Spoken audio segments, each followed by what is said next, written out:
Dans l'enceinte prestigieuse du siège de LVMH, située au 22 rue Montaigne à Paris, se tient un rituel mensuel singulier. Bernard Arnault réunit ses 5 enfants pour une assemblée familiale. Cette rencontre ne ressemble en rien à un repas familial typique, où l'on échangerait des anecdotes anodines sur les activités du week-end. Au sein de ces murs ornés d'or se joue une scène fascinante, évoquant le suspense de la série télévisée américaine Succession. Bernard Arnault, patriarche septuagénaire, orchestre la conversation autour de la table. Il requiert de ses héritiers des réflexions stratégiques, évaluant leur aptitude à diriger un empire du luxe estimé à 500 milliards de dollars. Ces réunions, d'une durée de 90 minutes, sont chargées de tension. Chaque réponse devient une déclaration déterminante, pouvant influencer le futur de l'entreprise. L'objectif ?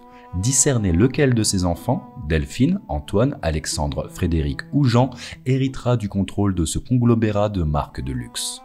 Dans l'épisode d'aujourd'hui, nous vous invitons à découvrir comment l'un des hommes les plus riches du monde s'apprête à faire le choix crucial de son successeur à la tête d'un empire du luxe colossal.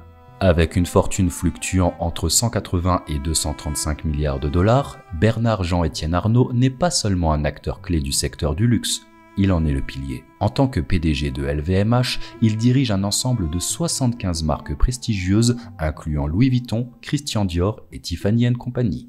La famille Arnault, loin d'appartenir aux dynasties historiques, pourrait pourtant s'inscrire dans cette lignée avec le temps. Leur empire, qui s'est étendu au fil des années, est devenu tentaculaire et Bernard Arnault en est le patriarche fondateur. Revenons à la genèse de cet entrepreneur exceptionnel, afin de comprendre comment il a constitué et fait prospérer l'une des plus grandes fortunes mondiales. Son parcours est une alchimie mêlant des prises de risques considérables, des stratégies commerciales novatrices, des offres publiques d'achat agressives, une certaine mainmise sur les médias, un recours aux paradis fiscaux et des relations avec le pouvoir politique.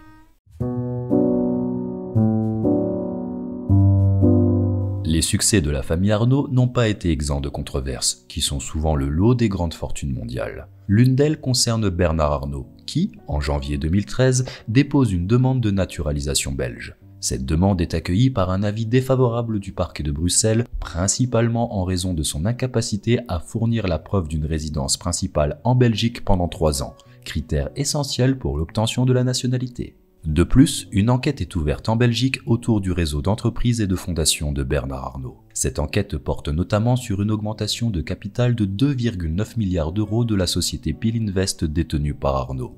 En juin 2017, les poursuites judiciaires sont suspendues après la conclusion d'un accord financier entre Bernard Arnault et le parquet portant spécifiquement sur la question de la fausse domiciliation. Selon un documentaire diffusé par France 3, Bernard Arnault aurait versé 2,5 millions d'euros dans le cadre de cette transaction.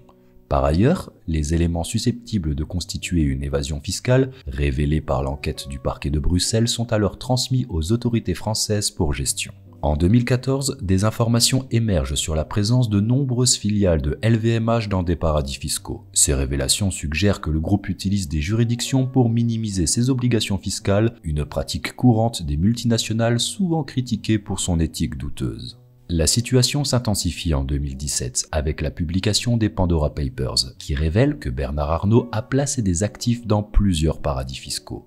Ces pratiques, répandues parmi les grandes fortunes mondiales, visent à minimiser l'imposition de manière légale. Il s'agit de la fameuse optimisation fiscale. L'affaire des Pandora Papers soulève alors des questions sur la responsabilité fiscale et éthique des individus et entreprises ultra riches. En 2018, Bernard Arnault se trouve au cœur d'une autre controverse. Des révélations indiquent qu'il aurait fait retirer des publicités LVMH de certains médias en réaction à des articles négatifs le concernant. Ces allégations soulèvent des questions sérieuses sur l'indépendance éditoriale dans les médias et la liberté de la presse, surtout lorsqu'elles sont contrôlées ou influencées par de puissants intérêts commerciaux. Plusieurs directeurs de la rédaction de La Tribune auraient indiqué en privé que Bernard Arnault intervenait directement pour influencer la couverture médiatique de son groupe, une pratique qui, si elle est avérée, pourrait être vue comme une tentative de contrôler l'information et de limiter la critique. La situation est exacerbée par l'acquisition du principal quotidien économique français, Les Échos, par un acteur dont la principale activité n'est pas la presse. Nicolas Bazire, l'un des collaborateurs de Bernard Arnault, aurait contacté des signataires, les enjoignant de retirer leur signature, sauf à risquer de ne plus jamais travailler avec LVMH. Cela suggère non seulement une tentative de manipulation de l'opinion publique, mais aussi une possible atteinte à la liberté individuelle et professionnelle des personnes concernées. Ces incidents soulèvent des questions importantes sur le pouvoir et l'influence des grandes fortunes sur les médias et, par extension, sur l'opinion publique. Les révélations autour de l'infiltration du journal Fakir par un service de renseignement privé à la demande de LVMH ajoutent une autre couche de controverse à l'histoire de la famille Arnault. Cette opération, dirigée par l'ancien chef des renseignements intérieurs français Bernard Squarcini, vise à surveiller les activités du journal, à collecter des informations et à prévenir ses actions. Les écoutes judiciaires confirment cette demande de LVMH à Squarcini et aboutissent en 2021 à un accord avec la justice sous forme de convention judiciaire d'intérêt public de 10 millions d'euros, permettant à LVMH d'éviter des poursuites pour espionnage. En 2023, le silence médiatique semble régner autour des informations concernant le faible taux d'imposition de Bernard Arnault. Ce silence est attribué à la crainte de représailles financières et juridiques, ainsi qu'à des liens potentiels avec le pouvoir politique en France. Les relations entre les familles Arnault et Macron suggèrent un lien significatif entre les sphères économiques et politiques, illustrant comment les connexions personnelles peuvent influencer les dynamiques de pouvoir. Cette amitié semble avoir débuté au lycée privé Franklin, situé dans le 16e arrondissement de Paris, où Brigitte Macron a enseigné le français à Frédéric et Jean Arnault. La rencontre ultérieure entre Delphine Arnault et Brigitte Macron a lieu à New York en 2014, en présence d'Emmanuel Macron et de Xavier Niel, et marque un rapprochement notable entre les deux familles. Depuis lors, Brigitte Macron est souvent vue portant des créations de Louis Vuitton lors de ses sorties officielles. Bernard Arnault, conscient de l'impact que peut avoir le soutien public d'une personnalité d'affaires influente, a soutenu Emmanuel Macron lors des élections présidentielles, mais de manière discrète pour ne pas nuire à l'image du futur président. En plus de ses relations au sein de la politique française, Bernard Arnault a tissé des liens avec des personnalités politiques internationales telles que Vladimir Poutine, Tony Blair et Donald Trump.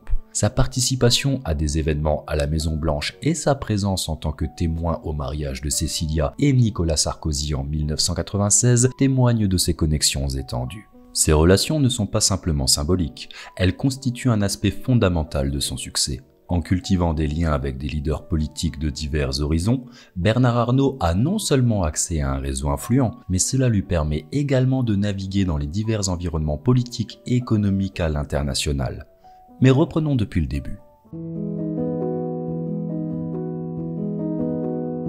Bernard Jean-Étienne Arnault voit le jour le 5 mars 1949 à Roubaix, dans le nord de la France. Issu d'une famille aisée, il jouit d'une éducation bourgeoise enrichie par l'apprentissage du piano, de l'équitation et du tennis. Son père, Jean Arnault, diplômé du renommé lycée Louis-le-Grand et de l'École centrale de Paris, est un dirigeant d'entreprise, issu d'une lignée de militaires alsaciens. Marie-Joseph Savinel, sa mère, pianiste passionnée par Dior et originaire d'Auvergne, est la fille du fondateur de Ferré-Savinel, société spécialisée en travaux publics établie en 1926. Jean et Marie-Joseph se rencontrent lorsque Jean Arnault travaille en tant qu'ingénieur chez Ferré-Savinel. Un amour authentique les unit et ils convolent en justes noces le 12 avril 1947. En 1950, Étienne Savinel, père de Marie-Joseph, confie les rênes de son entreprise à son gendre Jean Arnault. Le couple Arnault donne également naissance à une fille, Dominique Arnault, en 1950. Elle épouse Marc Vatine et après avoir exercé la profession de commissaire-priseur, prend la direction de Fred Joaillier, plus communément appelé Fred, une enseigne française de joaillerie et d'horlogerie fondée en 1936 par Fred Samuel à Paris. Quant à Bernard Arnault, après un parcours scolaire et des études classiques, il intègre l'école polytechnique en 1969 dont il sort diplômé en 1971. Après avoir obtenu son diplôme, Bernard Arnault commence sa carrière en tant qu'ingénieur au sein de Ferré-Savinel, l'entreprise familiale. C'est dans l'ambiance animée des usines du nord de la France, au milieu du bourdonnement rythmé des machines, que la famille Arnault s'ancre solidement dans le paysage industriel. Cette région, vibrante de l'énergie des travailleurs acharnés, sert de fondation à ce qui deviendra plus tard un symbole de luxe et de prestige. La famille Arnault, caractérisée par son audace et sa ténacité, ne recule pas devant les défis. Au contraire, il les relève avec détermination et vigueur, jetant les bases de leur future ascension dans le monde du luxe et de la haute couture. Cette approche dynamique et résolue dans le secteur industriel marque le début du parcours remarquable de Bernard Arnault, qui le mènera à devenir une figure emblématique du luxe mondial. Bernard Arnault occupe successivement de nombreux postes stratégiques au sein de l'entreprise. En effet, il est nommé directeur de la construction, puis, quelques années plus tard, directeur général. Ainsi, il peut rapidement convaincre son père de réorienter l'entreprise manufacturière, concentrée sur la construction et l'ingénierie, vers le secteur de l'immobilier, jugé plus lucratif. L'entreprise subit alors une transformation. Après avoir vendu sa division de construction industrielle, elle change de nom en Férinel et devient la société Groupe Georges V. Plus tard, la branche immobilière est cédée à la Compagnie Générale des Eaux, qui deviendra Nexity. En 1981, suite à l'élection de François Mitterrand et à ses orientations économiques socialistes, Bernard Arnault décide de quitter la France pour s'installer aux États-Unis. Il confie alors la gestion de son entreprise française à Michel Lefebvre, un promoteur immobilier talentueux en qui il a toute confiance. Sur les terres de l'oncle Sam, Bernard Arnault fonde alors une nouvelle entreprise appelée Férinel Inc. Il noue également des relations avec Donald Trump, un autre célèbre promoteur immobilier. En 1984, il fait son retour en France après avoir réalisé un projet immobilier nommé The Princess, sur les bords de mer de Palm Beach en Floride. Malheureusement, en raison de la proximité d'une centrale nucléaire et de problèmes de conception, ce projet se solde par un échec. Certains, comme le journaliste Airi Routier, estiment que Bernard Arnault et son associé ont été trompés. Cependant, Arnault se défend d'avoir subi une déconvenue et son projet américain reste pour lui une réussite. Ce retour en France s'annonce comme un moment décisif pour Bernard qui se voit offrir une opportunité par son ami Michel Godet. Cette opportunité concerne le dossier Boussac, une affaire complexe qui préoccupe le gouvernement de Laurent Fabius depuis un certain temps. À cette époque, et depuis les années 1970, le groupe Boussac, tout comme l'ensemble de l'industrie textile européenne, traverse une période de turbulences économiques décourageant ainsi les investisseurs de prendre trop de risques. Dans ce contexte préoccupant, le gouvernement français de l'époque, pleinement conscient des enjeux socio-économiques liés à l'emploi et à l'industrie nationale, décide d'allouer d'importantes aides financières et subventions au groupe Boussac. Entre 1982 et 1985, ces aides atteignent près d'1 milliard de francs, une mesure prise dans l'espoir de résoudre la crise que traverse le groupe. Le groupe Boussac, à ce moment-là, est propriétaire de plusieurs actifs de grande valeur. Il détient notamment la maison de couture Christian Dior, à l'exception de la division parfum, Le Bon Marché, Conforama et Peau Douce, fabricant de couches pour bébés. En décembre 1984, Bernard Arnault, alors engagé principalement dans le secteur immobilier, est missionné de reprendre le groupe Boussac et toutes ses filiales. Son principal objectif est d'acquérir Christian Dior, tout en sauvant le groupe de l'effondrement, en préservant l'emploi et en évitant le démantèlement du groupe. Cette responsabilité représente une opportunité majeure pour Arnault, lui permettant de faire son entrée dans le monde du luxe et de la haute couture. La gestion de cette reprise par Bernard Arnault est considérée comme un tournant décisif dans sa carrière. Elle marque le début de sa transformation d'un promoteur immobilier en un titan de l'industrie du luxe, posant les bases de ce qui deviendra plus tard le groupe LVMH, un leader mondial dans le secteur du luxe. Pour mener à bien l'acquisition du groupe Boussac, Bernard Arnault bénéficie du soutien crucial de la banque Lazard, en particulier grâce à l'influence d'Antoine Bernheim, surnommé le banquier faiseur de rois. En effet, Antoine Bernheim est issu d'une grande famille juive de marchands de biens, de tradition financière et industrielle. En tant qu'associé gérant de la banque Lazard pendant de nombreuses décennies, il est célèbre pour avoir contribué à la construction des empires de Vincent Bolloré, Bernard Arnault et François Pinault. Au moment de l'acquisition, Bernard Arnault, agissant à travers le groupe Férinel, prend l'engagement de préserver une grande partie de l'effectif de Boussac Saint-Frères. Sur les 16 000 emplois que compte le groupe, il promet de maintenir 12 252 postes. Malgré les subventions publiques reçues pour l'acquisition du groupe Boussac, Bernard Arnault ne parvient pas à tenir sa promesse de maintien de l'emploi, un fait qui lui sera reproché tout au long de sa carrière. Quelques mois après l'acquisition, le nombre d'emplois conservés tombe à 8 700, bien en deçà des 12 252 promis initialement, et une partie du groupe est démantelée. Dans le processus, seule une partie des actifs initiaux du groupe, notamment Christian Dior et Le Bon Marché, reste sous le contrôle de la famille Arnault. La vente de Peau Douce au groupe suédois Mölnlycke entraîne une réduction supplémentaire des effectifs. Finalement, le groupe Boussac, qui comptait autrefois 15 000 employés, n'en conserve que 8 000 après l'intervention de Bernard Arnault. En 1987, la Commission européenne s'implique dans l'affaire du rachat du groupe par Arnault, jugeant que les subventions accordées par le gouvernement français à Boussac, y compris pendant la période où il s'agissait d'une société à capitaux publics, ont créé une distorsion de la concurrence au sein des États membres. En conséquence, elle exige de Bernard Arnault le remboursement de 338,56 millions de francs, somme qui comprend les aides perçues par le groupe Boussac tant avant qu'après son acquisition par Arnault alors qu'elle était une société à capitaux publics.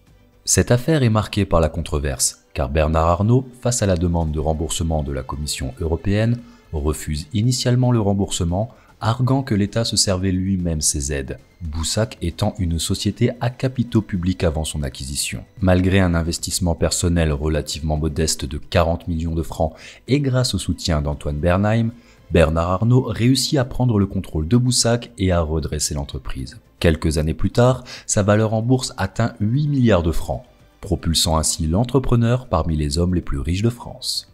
C'est le début de son ascension vers la direction du géant du luxe, LVMH. En 1985, Bernard Arnault devient PDG de Dior. Et en 1989, il réunit les divisions parfums et couture au sein de la holding Christian Dior SA qui détient la marque de parfum Christian Dior, anciennement propriété de Moet Hennessy. Cette période marque le début d'une histoire remarquable dans le monde du luxe et de la mode en France. Bernard Arnault, en reconnaissant la valeur intrinsèque et le potentiel immense de la maison Christian Dior, s'engage activement dans une stratégie visant à renforcer la position de la marque dans le marché du luxe. Cette démarche implique des investissements significatifs dans des matériaux de haute qualité, le raffinement des processus de conception et de production et un engagement envers l'excellence artisanale et stylistique qui caractérise les produits Dior. Pour concrétiser cette vision, il passe du temps dans les usines de confection, travaillant en étroite collaboration avec les artisans de la maison, supervisant chaque étape du processus de création pour s'assurer que la qualité et le style de Dior atteignent leur apogée. De plus, Arnault se concentre sur l'expansion de la présence mondiale de Christian Dior. Il ouvre stratégiquement de nouvelles boutiques dans les marchés clés du luxe, renforçant ainsi la visibilité et l'accessibilité de la marque. Ces magasins ne sont pas simplement des espaces de vente au détail, mais incarnent l'expérience Dior, conçue pour immerger les clients dans l'élégance et la sophistication de la marque. Ainsi, son attention constante à la résurrection de Christian Dior jette les fondations de ce qui va devenir un géant du secteur du luxe. Sous sa conduite, Dior ne recouvre pas seulement sa gloire passée, mais établit également de nouvelles références dans l'industrie de la mode. Néanmoins, les aspirations d'Arnault vont bien au-delà d'une seule enseigne. Il ambitionne de bâtir un empire. Et l'année 1987 sera une période décisive dans cette entreprise. Suite au crash d'octobre 1987, Bernard Arnault, toujours soutenu par son banquier personnel Antoine Bernheim, achète des actions de LVMH. LVMH est un tout nouveau groupe de luxe né de la fusion le 3 juin 1987 de deux groupes français, Moet Hennessy, Champagne Moet et Chandon, Champagne Ruinart, Champagne Mercier, Champagne Canard du Chêne, Cognac Hennessy, et Louis Vuitton Maltier, Givenchy, Champagne Veuve Clicquot Ponsardin. L'année suivante, en 1988, le groupe recherche des investisseurs. Le PDG de Louis Vuitton, Henri Racamier, et les actionnaires demandent alors à Bernard Arnault de prendre une participation plus importante dans la société. Avec plus de 25% des actions, il devient alors l'un des actionnaires principaux du groupe. À la même période, la direction de LVMH connaît de fortes difficultés. Outre la mésentente entre les familles, les deux coprésidents, issus de la fusion des entreprises, Henri Racamier pour Vuitton et Alain Chevalier pour les vins et spiritueux, divergent quant au choix stratégique du groupe, paralysant ainsi le développement de LVMH. Alain Chevalier souhaite revendre les activités vins et spiritueux. Henri Racamier, devenu minoritaire dans le nouveau groupe, veut retrouver l'indépendance de Louis Vuitton. Dans ce contexte, Bernard Arnault estime que le groupe LVMH doit avoir une direction unifiée et cherche à prendre la tête de l'entreprise. Il profite des désaccords entre les deux hommes clés et se positionne en tant qu'homme pivot pour l'avenir du groupe, formant des alliances successives avec les deux parties en présence. Pour acquérir le contrôle total du groupe, Bernard Arnault lance une offre publique d'achat. OPA. Profitant de la confusion sur les marchés boursiers et dans l'actionnariat, il devient le principal actionnaire de LVMH en juillet 1988, puis actionnaire majoritaire le 6 janvier 1989, avec le soutien de la Banque Lazare et du Crédit Lyonnais. Il évince ainsi Alain Chevalier de la direction. Le 13 janvier 1989, il est élu président du directoire de LVMH à l'unanimité. Henri Racamier déploie tous les moyens pour tenter d'annuler l'OPA de Bernard Arnault. Mais le 16 mai 1989, la commission des opérations de bourse conclut qu'aucune irrégularité n'a été commise. Ainsi, l'OPA est validée de facto et Bernard Arnault est confirmé à la tête de l'entreprise à seulement 39 ans. C'est un triomphe pour lui et sa famille. La structure financière de LVMH en fait un dirigeant actionnaire, lui permettant de diriger opérationnellement le groupe tout en étant son principal actionnaire. Bernard Arnault met en œuvre un plan de développement qui propulse LVMH au rang de premier groupe de luxe au monde. Pour atteindre ces résultats, il s'appuie sur deux principes clés de gouvernance. D'une part, il encourage la décentralisation des prises de décision concernant les différentes marques du groupe. Il est convaincu que la gestion des marques de luxe doit s'effectuer au sein d'une organisation décentralisée, où chaque entreprise opère de manière autonome indépendamment des autres. D'autre part, il se concentre sur l'acquisition de marques concurrentes ou émergentes. Les marques les plus solides au sein du groupe contribuent au financement de celles qui sont en cours de croissance. Cette stratégie se révèle particulièrement efficace. En tant que dirigeant de LVMH, Bernard Arnault se lance dans un ambitieux plan d'expansion qui transforme l'entreprise en l'un des plus grands conglomérats de luxe à l'échelle mondiale. Au cours de cette période, les chiffres de vente et les bénéfices annuels connaissent une croissance remarquable, tout en propulsant la capitalisation boursière de LVMH vers des sommets inégalés. En 11 ans, la valeur du groupe est multipliée par 15, tandis que le chiffre d'affaires et le bénéfice progressent de plus de 500%. La vision stratégique d'Arnault comprend des acquisitions stratégiques, parmi lesquelles Céline en 1988, Berluti et Kenzo en 1993, Guerlain en 1994 et Laue en 1996. Il réussit également à intégrer avec succès des marques telles que Marc Jacob et Sephora en 1997, tout en poursuivant l'intégration d'autres noms prestigieux comme Thomas Pink, Emilio Pucci, Fendi, DKNY et La Samaritaine en 2001. Dans les années 1990 et 2000, les acquisitions se multiplient au sein du groupe.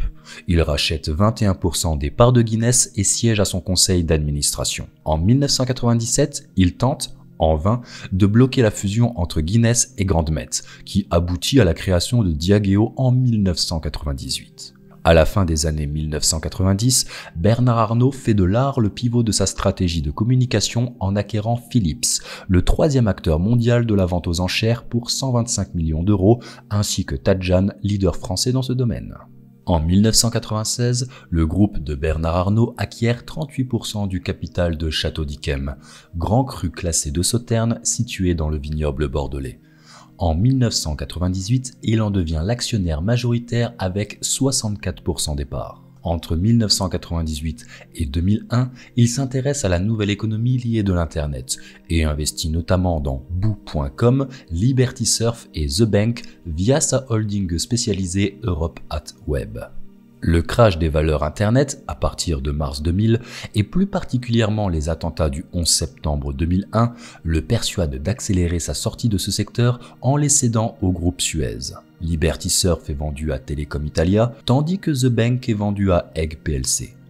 Bernard Arnault investit également dans Betfair et Netflix dont il devient le premier investisseur. L'année 1999 marque un tournant pour son empire. Arnault porte son attention sur les États-Unis en créant un centre à New York pour gérer la présence de LVMH. La tour emblématique LVMH, conçue par l'architecte Christian de Portzamparc, ouvre ses portes en décembre de cette année et son inauguration se déroule en présence de Hillary Clinton. Sous sa direction, LVMH continue à prospérer, élargissant son portefeuille et renforçant ses actifs en marques de luxe. Les décisions stratégiques d'Arnault favorisent la décentralisation des marques du groupe tout en préservant leur indépendance. Cette stratégie audacieuse s'avère être un succès, permettant à chaque artiste et couturier d'exprimer pleinement sa créativité tout en respectant le cadre fixé par l'entreprise mère, ce qui contribue au succès du conglomérat. Pendant son mandat, Arnault doit relever des défis, dont une bataille juridique avec Gucci en 2001. En 1999, il a acquis suffisamment d'actions Gucci pour lancer une OPA.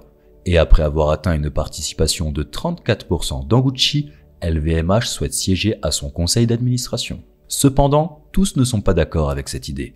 De nouvelles actions Gucci sont alors émises pour les employés, diluant ainsi la participation de Bernard Arnault qui tombe à 25%. C'est une forme de provocation, mais Gucci est prêt à tout pour se défendre. La justice est sollicitée pour bloquer l'émission de nouvelles actions, tandis que Gucci engage parallèlement des poursuites contre LVMH. La confrontation s'annonce longue et difficile, marquée par des rebondissements quotidiens entre ces deux géants de la haute couture qui rivalisent d'ingéniosité et de stratégie. Dans cette lutte surnommée la guerre des sacs à main, chaque camp mobilise ses relations. Épuisée par cette OPA hostile, l'équipe de Gucci recherche un sauveur, un chevalier blanc providentiel pour la défendre. C'est alors que François Pinault, un autre homme d'affaires et milliardaire français, fait son entrée. En toute discrétion, il acquiert 40% des parts de Gucci. Cette position majoritaire est obtenue grâce à un accord octroyant 4 millions d'options sur actions à Tom Ford, valorisé à 3,75 milliards de francs, et 1 million à Domenico de Sole, le PDG de Gucci, d'une valeur de 750 millions de francs. L'acquisition rapide de Gucci sur Pinault intensifie la compétition entre les deux géants du luxe. Une rivalité silencieuse mais implacable s'installe entre Kering et LVMH, les deux principaux acteurs européens du luxe. Cette concurrence se joue dans les rues commerçantes des quartiers les plus huppés, chaque groupe cherchant à obtenir les emplacements les plus prestigieux pour leur enseigne de mode.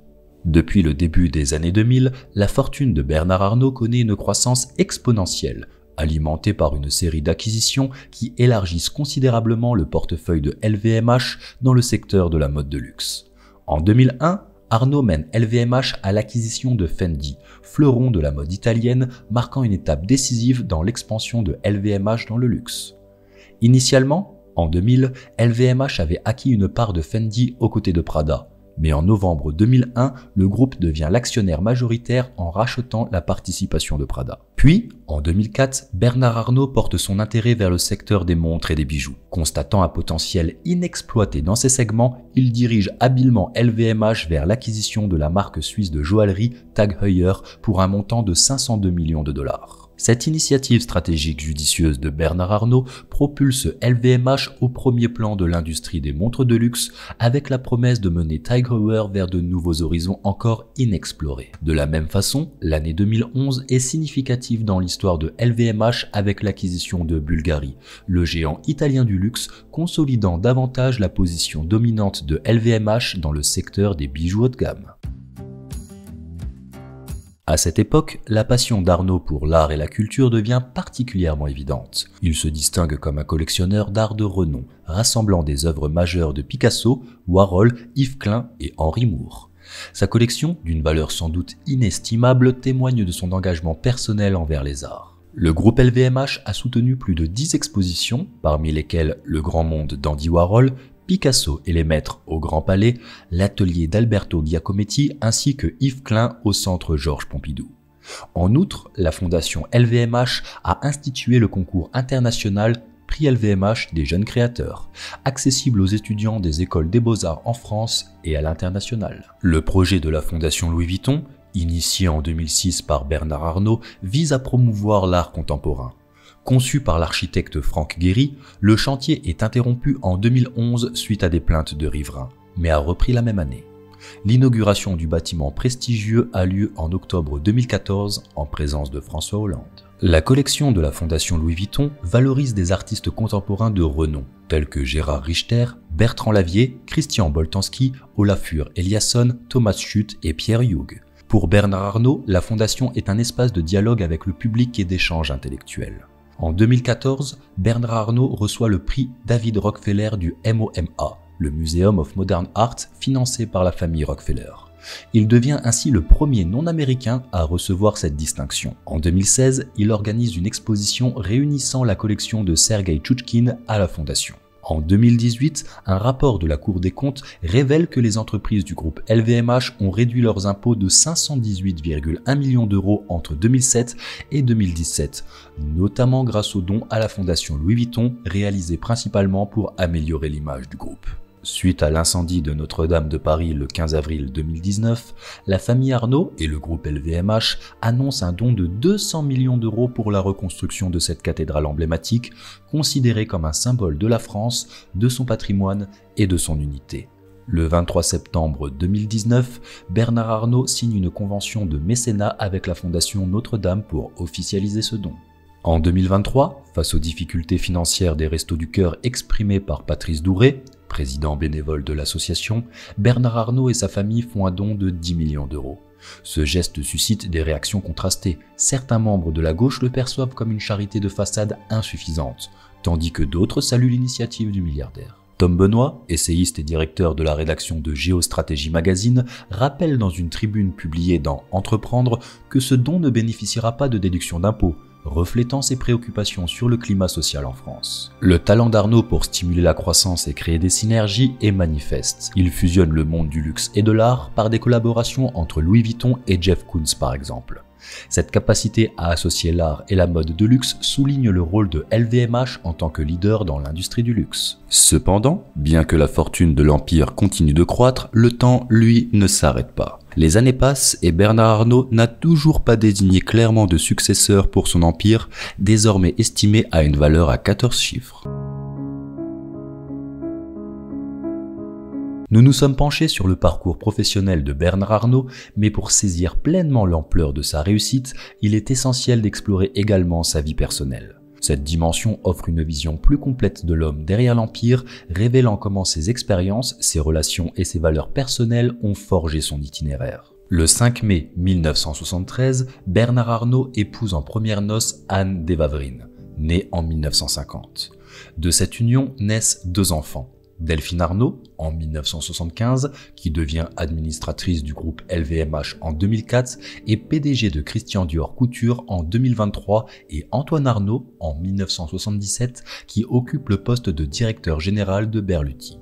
Après son divorce en 1990, Bernard Arnault se remarie en 1991 avec Hélène Mercier, une pianiste québécoise. De ce second mariage, il a 3 fils. Alexandre Arnault, né en 1992, directeur exécutif de Tiffany & Co, Frédéric Arnault, né en 1995, PDG de TIG Heuer, et Jean Arnault, né en 1998, directeur marketing et développement pour les montres Louis Vuitton. Les enfants Arnault sont éduqués au lycée privé Saint-Louis de Gonzague, fréquenté par les enfants de l'élite parisienne. Frédéric et Jean Arnault y suivront les cours de français de Brigitte Macron. Bernard Arnault accorde une grande importance à l'éducation de ses enfants, souhaitant leur offrir le meilleur. Depuis 2010, Bernard Arnault est le beau-père de Xavier Niel, un autre homme d'affaires milliardaire et vice-président d'Iliade qui a épousé sa fille Delphine. Delphine Arnault se distingue comme l'une des figures marquantes de la famille Arnault. Ayant passé une partie de son enfance à New York, elle y a été exposée à une diversité culturelle enrichissante, lui permettant de maîtriser à la fois le français et l'anglais. Sa formation, alliant la rigueur de l'excellence française à des compétences économiques acquises dans le système britannique, la positionne comme une femme d'affaires tout aussi redoutable que son père. Diplômée de l'EDHEC Business School et de la London School of Economics en 1997, Delphine Arnault fait ses premières armes professionnelles chez McKinsey Consulting à Paris, aiguisant ainsi ses aptitudes en matière de stratégie. Elle rejoint l'empire familial en 2000 chez John Galliano, devient rapidement directrice commerciale de Dior dès 2001, puis directrice générale adjointe en 2008, supervisant notamment le développement des articles en cuir et des accessoires. En 2013, Delphine Arnault accède à la position de vice-présidente exécutive de Louis Vuitton, prenant les rênes de la marque dans le secteur hautement compétitif du luxe.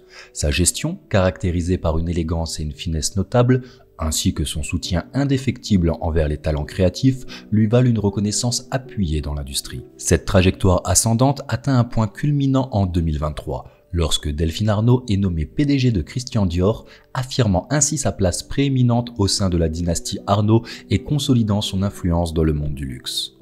Malgré le parcours professionnel impressionnant de Delphine Arnault, Bernard Arnault reste évasif quant à la désignation de son successeur. Delphine, avec son influence prépondérante au sein de LVMH et son leadership affirmé, semble être une candidate de premier plan dans cette course au pouvoir. Néanmoins, l'avenir reste incertain et seul le temps révélera le choix de Bernard Arnault. Penchons-nous maintenant sur Antoine Arnault, né à Roubaix et qui partage également un parcours marqué par les États-Unis où il a côtoyé le melting pot culturel new-yorkais aux côtés de Delphine.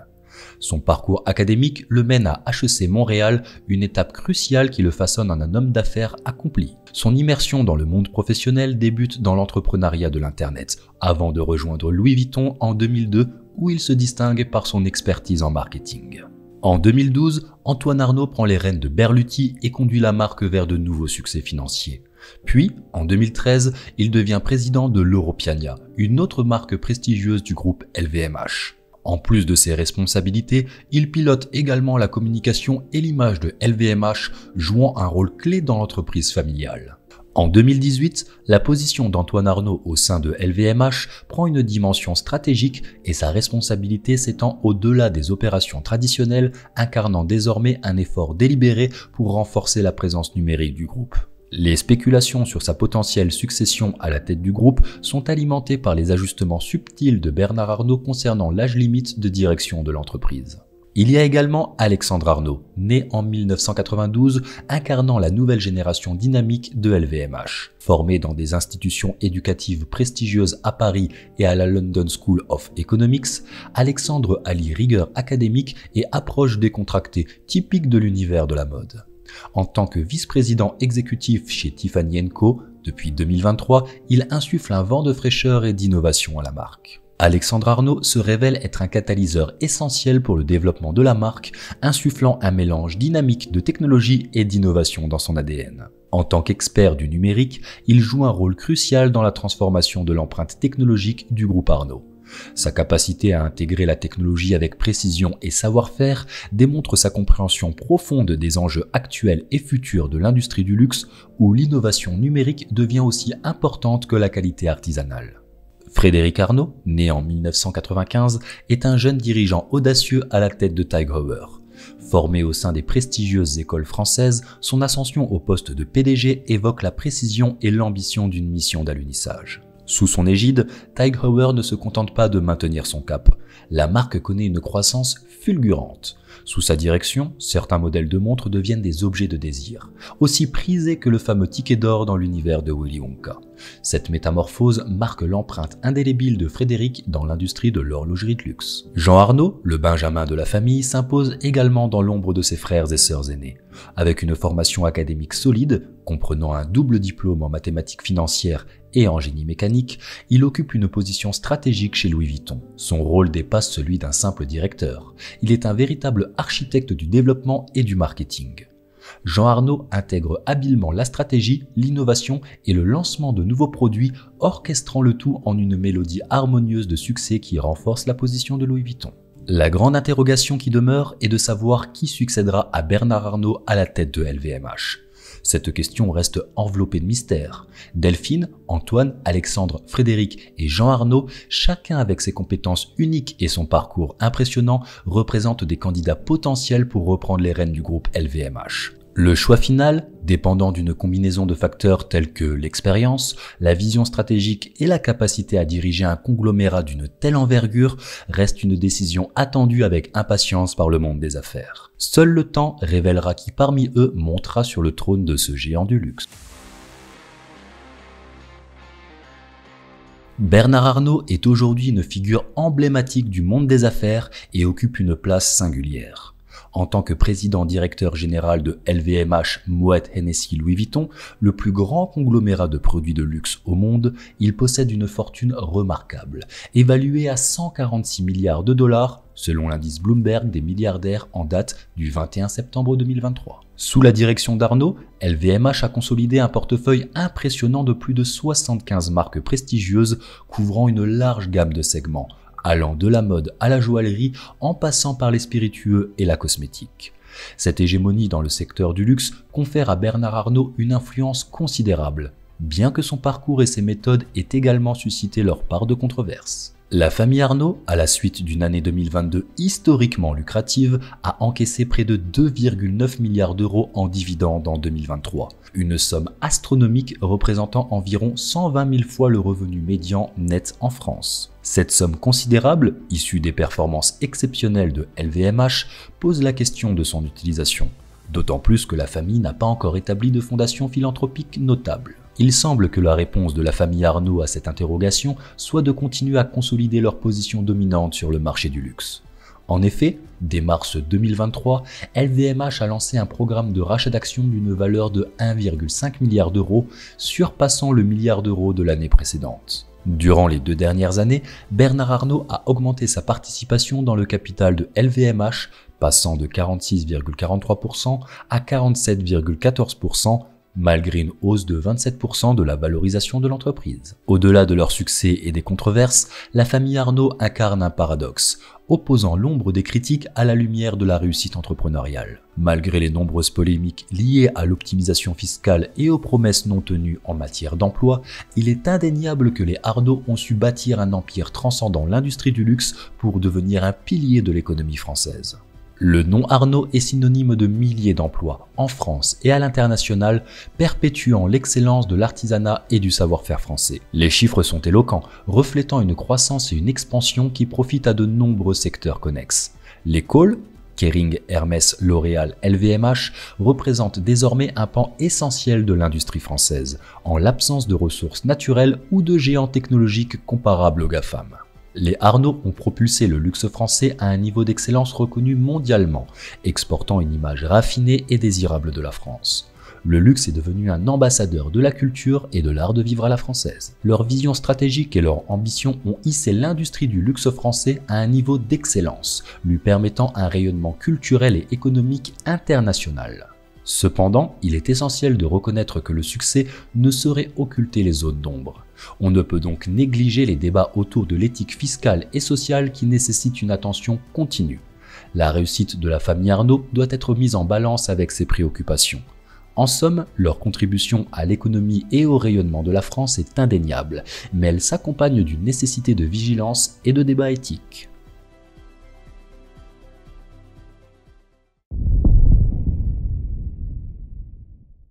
T'as pas 200 francs? Si. Lui, c'est Lucas, et il fait les mauvais choix. Je te les rendrai. Spoiler alerte, Lucas ne reverra jamais ses 200 francs. Alors quitte à faire un don, pensez à nous, on en fera bon usage, pas comme nos élites. Un membre du cabinet de la ministre de l'Éducation, Caroline Désir, arrêté pour trafic de drogue. On l'utilisera pour vous donner le meilleur de l'actualité dissidente. Si vous voulez détruire le pouvoir profond, alors rendez-vous sous la vidéo.